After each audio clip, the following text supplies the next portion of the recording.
Wherever he is, I'm sure Tolman knows what you've done. I know you didn't do it for him, or for me. It doesn't matter. Piety's reign of cruelty is over. Thank you. Maramoa, I've heard that the Karui have this philosophy. Makanui, the way of the warrior. I don't think you could get any more Makanui than her. She took it upon herself to look after me, before Tolman arrived.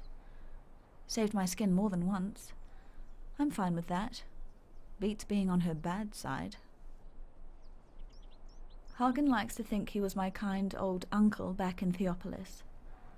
Granted, the work he gave me saved my parents and I from starvation. This was after my father lost the family fortune at the card table, and we had to give up the manor in the country for a flea box in Theopolis. But he's not half as generous as he makes out. When Hagen gives you something, you can be damned sure that he's getting his pound of flesh in return. No one should have to go through what Grigor has.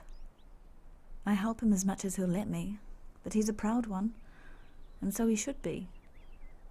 He's survived what has destroyed too many of us. Gravicius dined with us once.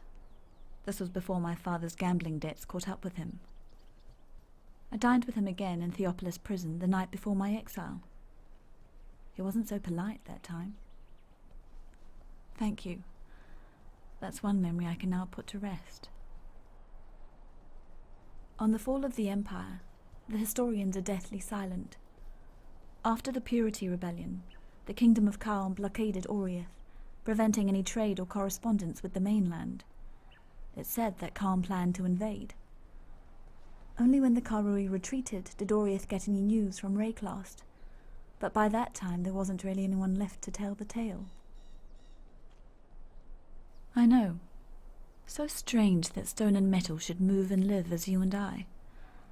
Still, I read that Chitis's sculptors used to soften their materials with thaumatic sulfite, a byproduct of gem refining.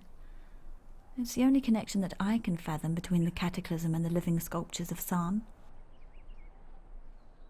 Chitis thought that the gemling was the pinnacle of human progress. These glorious gems have brought us within spitting distance of godhood, he once said. The High Templar at the time, Vaal of Thebris, thought they were a perversion. He wanted the Empire made pure, cleansed of the stain of thaumaturgy. You look at San and tell me which one you think was right.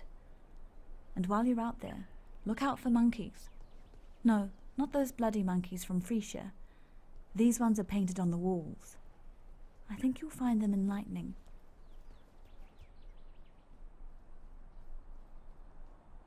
Watch yourself. The Gemling Queen? She's... impossible. How did she survive? Why is she not one of the Undying? No, these questions can wait. There's a more pressing one.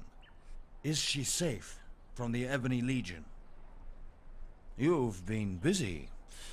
With the spool back where it belongs, the ribbons should be able to keep the Ebony Legion at bay. We've both seen what they can do to a man. Whether you were saving your own skin or thinking of others, it matters little to me. You succeeded where I did not. You have stood in the presence of the Gemling Queen.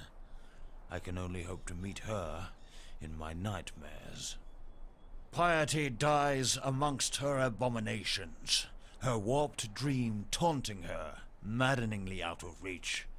As a poet, I'm fond of that creed of justice. Here, the executioner needs recompense.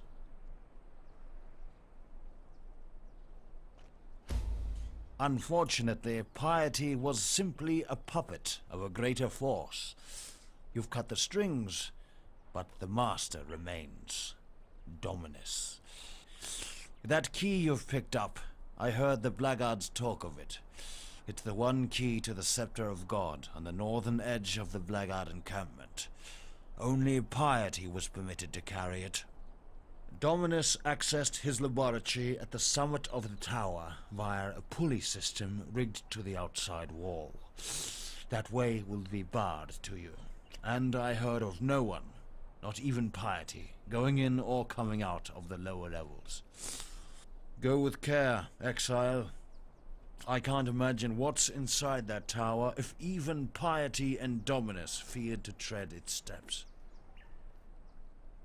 Tread carefully, Exile.